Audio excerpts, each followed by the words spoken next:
Assalamu alaikum warahmatullahi wabarakatuh. Welcome to my channel Home Cooking with Zainul. This video is sponsored by SBO Digital Marketing.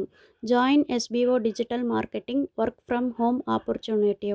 Mobile based part-time job perfect for student homemakers and job seekers. Use your free time to earn no fixed hours, work at your convenience. Just share and publish content, simple task to no ceiling or no referral. Have a Facebook, Instagram or YouTube account, you are already eligible. Earn daily income with instant payouts, start from day 1. Skip பண்ணாதீங்க. பெரிய தப்பு. தினம் 300 ரூபாய் சம்பாதிக்க அரிய வாய்ப்பு. Instagram, Facebook பயன்படுத்த தெரிந்தால் போதும். Content post and content publishing மூலமா தினம் 300 ரூபாய் சம்பாதிக்கலாம். இந்த வேலை செய்ய 5 நிமிடம் போதும். Work training support, group communication support, all language customer live chat support, முக்கியமா சொந்தமா ஒரு பிசினஸ் ஸ்டார்ட் பண்ற அளவுக்கு உங்களால கற்றுக்கொள்ளவும் முடியும், சம்பாதிக்கவும் முடியும். இந்த வேலை வாய்ப்பு வழங்குவது 5 வருடத்திற்கு மேல ரன் ஆகிட்டு இருக்க நம்ம தமிழ்நாட்டு company school of business organisation private limited. மேலும் விவரங்களுக்கு டிஸ்கிரிப்ஷன்ல கொடுத்திருக்க நம்பருக்கு வாட்ஸ்அப் பண்ணுங்க. Send your name and qualifications on WhatsApp to 9994104160 and get full details instantly. இப்போ நம்ம வீடியோக்குள்ளே போகலாமா? என்னுடைய home cooking with Zainul channel வீடியோக்குள்ளே போகிறதுக்கு முன்னாடி என்னுடைய சேனலை சப்ஸ்கிரைப் பண்ணி வச்சுக்கோங்க. இன்றைக்கி நம்ம குழந்தைங்க ரொம்பவே விரும்பி சாப்பிடக்கூடிய தக்காளி சாதம் எப்படி செய்யலான்றதை தான் இந்த வீடியோவில் பார்க்கலாம். அதுக்கு என்னென்ன தேவைன்னு பார்க்கலாமா? பெரிய பல்லாரி 2 வெங்காயம் நல்லா ஓரளவுக்கு ரொம்ப சின்னதும் இல்லாமல் பெருசும் இல்லாமல் அரிஞ்சு வச்சுக்கோங்க. அப்புறம் பூண்டு பல் சும்மா வாசனைக்கு தட்டி வச்சுக்கோங்க. கருவேப்பிலை கண்டிப்பாக முக்கியம். அப்புறம் தக்காளி பழம் நல்லா பழுத்த பழமாக செவன்னு இருக்கிற பழத்தை நல்லா குட்டிக்கிட்டே அரிஞ்சு வச்சுக்கலாம். அப்புறம் மிளகாய்த்தூள், மஞ்சள் தூள் எடுத்துக்கிட்டு கடுகு, ஜீரகம், கடலப்பருப்பு, உளுத்தம்பருப்பு இதெல்லாம் அரேஞ்ச் பண்ணிக்கலாம்.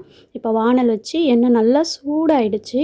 சூடான பிறகு நம்ம எடுத்து வச்சுருந்த கடுகு, ஜீரகம், உளுத்தம்பருப்பு, கடலப்பருப்பு இதெல்லாம் போட்டு நல்லா பொரிக்க செய்யலாம். அப்புறம் கருவேப்பிலை போட்டு நல்லா பொரிஞ்சதும் நம்ம எடுத்து வச்சுருக்க வெங்காயத்தை மட்டும் பார்த்து பக்குவமாக வதக்குங்க.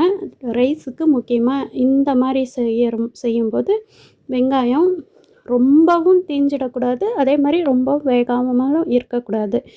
அந்த மாதிரி பதத்தில் இருக்கணும்.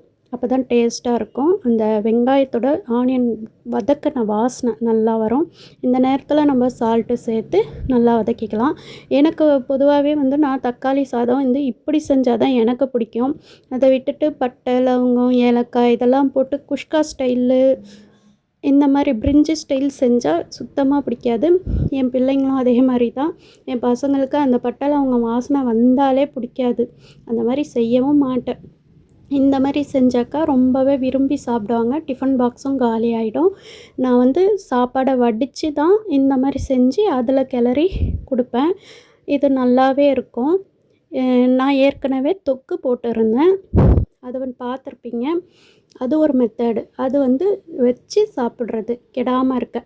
இப்போ ஓரளவு வெங்காயம் பாயில் ஆயிடுச்சு. இப்போ நம்ம மஞ்சள் தூள், மிளகாய்த்தூள் எடுத்து போட்டுக்கலாம்.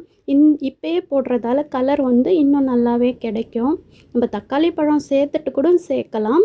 பட் இருந்தாலும் இது எண்ணெயிலே சேரும்போது கலர் நல்லா அழகாக இருக்கும். பார்க்க ரைஸு கலர்ஃபுல்லாக இருக்கும். இப்போது ஓரளவுக்கு பச்சை வாசனை போயிடுச்சு. இப்போ தக்காளி பழத்தை சேர்த்து நல்லா வதக்கிக்கலாம். தக்காளி பழம் வதங்கிறதுல தான் இருக்குது. நான் ஆனாலும் இப்போ அந்த அளவுக்கு வதக்கலை.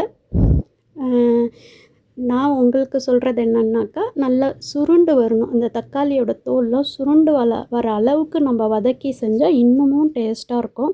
நான் ஸ்கூலுக்கு டைம் ஆகுதுன்றதால ஒரு பக்கம் வீடியோவும் எடுத்துக்கிட்டு ஒரு பக்கம் சாப்பாடு பசங்களுக்கும் ரெடி பண்ணிக்கிட்டு இருக்கேன். ஸோ பட்டு நான் செய்யணுன்றதுக்காக இந்த மாதிரி செஞ்சுட்டேன். நீங்கள் செய்யும்போது நல்லாவே தக்காளி வதங்குற மாதிரி பாருங்கள். இந்த தக்காளி இட்லி, தோசைக்கும் சாப்பிட்லாம், டேஸ்ட்டாக இருக்கும்.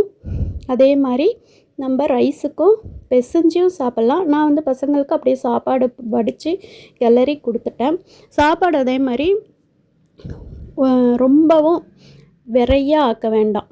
ஓரளவுக்கு நல்லா சாப்பாடு மடங்கி வரணும். அப்போ தான் பிள்ளைங்க சாப்பிட்றதுக்கு நல்லாவே இருக்கும். இப்போ பாருங்கள், ஓரளவு தக்காளி பழம் குழஞ்சிருக்கு. எனக்கு உப்பு பத்தலை. ஸோ உப்பு நான் இன்னும் கொஞ்சம் சேர்த்து நல்லா வதக்கிக்கிறேன்.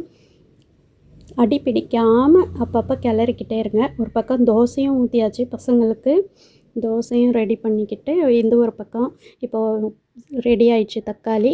நான் வந்து கொஞ்சமாக தோசைக்கு எடுத்து வச்சுக்கிட்டு மிச்சத்தில் சாப்பாடு போட்டு அப்படியே கிளற போகிறேன். குக்கரில் வச்சுட்டேன், அதனால் கொஞ்சம் ஈஸியாகிடுச்சு. இப்போ நான் எப்போவுமே குக்கரில் ரைஸ் அவ்வளோ சீக்கிரம் போட மாட்டேன். ஏன்னா இன்றைக்கி கொஞ்சம் லேட்டாக எந்திரிச்சதால் டைம் இல்லைன்னுட்டு பட்டுன்னு செய்யணுமேன்னுட்டு குக்கரில் போட்டுட்டேன் ஒரு பக்கம். இப்போ பாருங்கள், ஓரளவுக்கு கிளறிட்டேன்.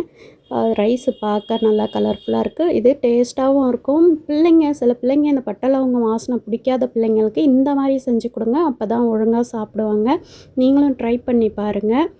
எப்படி இருந்துச்சுன்ட்டு கமெண்ட் பாக்ஸில் கமெண்ட் பண்ணுங்கள். இப்போ நான் பாக்ஸ் ரெடி பண்ணிட்டேன் 3 பிள்ளைங்களுக்கும். டேஸ்ட்டாக இருக்கும். நீங்களும் ட்ரை பண்ணி பார்த்துட்டு எனக்கு கமெண்ட் பண்ணுங்கள், ஓகேவா? இந்த மாதிரி ஹெல்த்தியாக செஞ்சு கொடுங்க பிள்ளைங்களுக்கு. என்னுடைய இந்த ஹோம் குக்கிங் வித் ஜைனுல் சேனலை லைக் பண்ணுங்கள், ஷேர் பண்ணுங்கள், கமெண்ட் பண்ணி சப்ஸ்கிரைப் பண்ணி பெல் ஐக்கானை கிளிக் பண்ணி வச்சுக்கோங்க. அப்போ தான் நான் போடக்கூடிய வீடியோக்கள் உங்களுக்கு நோட்டிஃபிகேஷன் மூலயமா வரும். அதே மாதிரி SBO டிஜிட்டல் மார்க்கெட்டிங் போயிட்டு லிங்க்கை கிளிக் பண்ணி விசிட் பண்ணி பாருங்கள். ரொம்ப யூஸ்ஃபுல்லான ஜாப். தேங்க்ஸ் ஃபார் வாட்சிங். அஸ்ஸலாமு அலைக்கும் வரஹ்மத்துல்லாஹி வபரகாத்துஹு.